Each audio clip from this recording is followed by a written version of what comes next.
ओम नमो भगवते वासुदेवाय। ओम नमो भगवते वासुदेवाय। सभी दर्शकों को मैं बालकृष्ण महाराज सोरासी शिरडी सभी दर्शकों को प्रणाम करता हूँ। हमारा ये सोरासी महाराज चैनल आप लाइक कीजिएगा, शेयर कीजिएगा और सब्सक्राइब कीजिएगा। आज माघ महीने की शुक्ल पक्ष की ये जया एकादशी, इसे जया एकादशी और मौघी एकादशी ही कहते हैं। आज हम जानेंगे कि ये जया एकादशी का महात्म्य क्या है, कि जया एकादशी का महात्म्य पद्म पुराण में जो आया है। तो एक छोटी सी कथा है।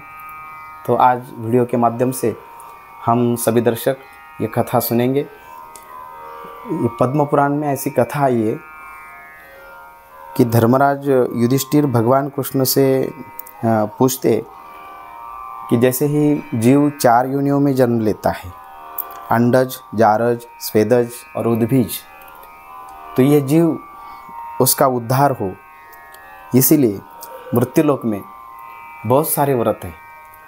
तो मैं ये पूछना चाहता हूँ कि ये जया एकादशी जो है, तो इसका क्या महत्व है। तो भगवान कृष्ण कहते हैं कि ये जया एकादशी अपने माता पिता के 10 पीढ़ियों का उद्धार करने वाली एकादशी है।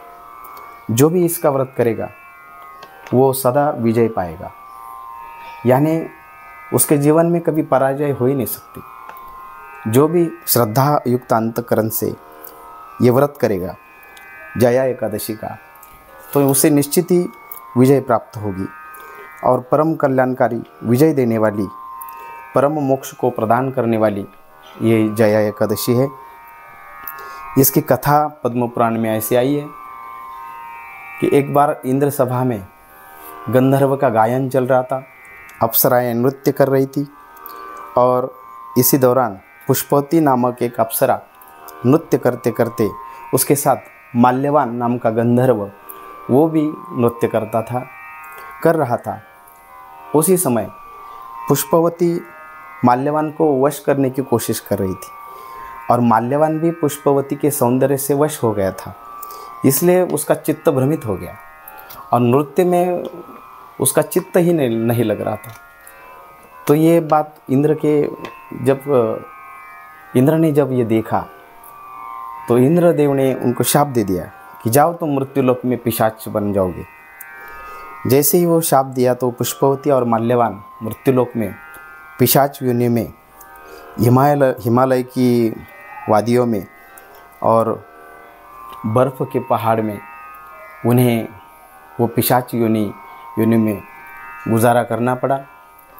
एक दिन पुष्पवती माल्यवान से कहती है कि हमें इतने कष्ट क्यों हैं, हमने ऐसा क्या पाप किया है कि जो हमें ऐसी पिशाच योनि मिली है कि जैसे हम ना रस का हम स्वाद ले सकते हैं, ना श्रवण का स्वाद ले सकते हैं, और हमें इतनी कष्ट हमें क्यों उठाने पड़ रहे हैं।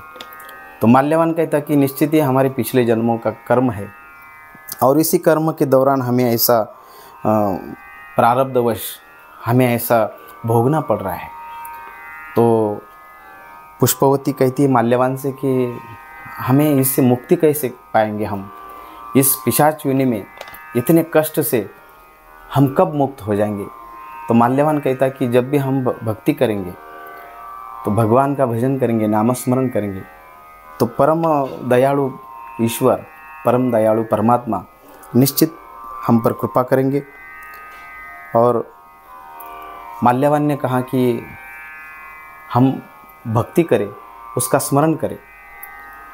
और यही वार्तालाप जब उनका शुरू था, उसी दिन जया एकादशी थी और उसी दिन पुष्पवती और माल्यवान ने ये जया एकादशी का व्रत किया, भगवान का नामस्मरण किया। जैसी शाम हुई, पीपल के वृक्ष के नीचे बैठकर उन्होंने भजन किया, प्रभु का भजन किया, नामस्मरण किया और उसके परिणामवश वो उपवास, उनका एकादशी का, जया एकादशी का व्रत हो गया, उपवास हो गया। और ठंड की वजह से, बर्फ़ की वजह से, इतनी ठंड थी कि उस ठंड की वजह से उन्हें नींद भी नसीब नहीं थी और उसी दिन उनका जागरण भी हो गया। तो जैसे ही ये जया एकादशी का पूरा दिन और पूरी रात खत्म हो गई, तो दूसरे दिन द्वादशी के दिन भगवान की कृपा हो गई। और भगवान की कृपा होते ही दिव्य देह धारण करते हुए वो फिर से स्वर्ग में प्रकट हो गए।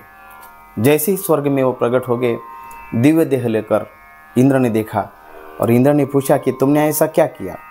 तो माल्यवान ने कहा कि हमने जया एकादशी का व्रत किया और निराहार रहकर प्रभु का भजन किया। उसके परिणामवश हम उस कष्ट से हम मुक्त हो गए। और इंद्र ने कहा कि तुम खाली जया एकादशी का व्रत करके मुक्त ही नहीं हुए, तो वंदनीय हुए। इंद्र ने कहा कि जो भी ये व्रत करेगा जया एकादशी का, तो वो वंदनीय बन जाएगा। जो भी कोई भगवान शिव का और भगवान विष्णु का, भगवान नारायण का पूजन करता है, व्रत करता है, उपवास करता है, नामस्मरण करता है, भगवान का भजन करता है, हमारे लिए वो वंदनीय है। इसलिए आप भी वंदनीय हो गए हो। आप परम मोक्ष को प्रदान कर रहे हो, क्योंकि आपने उसी दिन उस माधव का स्मरण किया, उस गोविंद का स्मरण किया। इसके परिणामवश आपकी पिशाच बाधा का भय नष्ट हो गया और आपके पितरों को भी शांति मिल गई और इंद्र ने उन्हें आशीर्वाद दिया। ऐसी कथा पद्म पुराण में आई है। ये जया एकादशी जो है, तो ये बहुत ही परम कल्याणकारी एकादशी है। जैसे अपने माता पिता की 10 पीढ़ियों का उद्धार करने वाली एकादशी है, इसलिए इसे जया एकादशी कहते हैं। जो भी कोई जया एकादशी का व्रत करता है तो उसके जीवन में हमेशा विजय ही वो प्राप्त करता है। ऐसी परम कल्याणकारी, विजय देने वाली, ये बहुत ही प्रभावशाली माघ महीने में आने वाली ये जया एकादशी, जैसे इसे मौघी एकादशी ही कह के लोग पुकारते हैं, मौघी एकादशी भी इसे कहते हैं।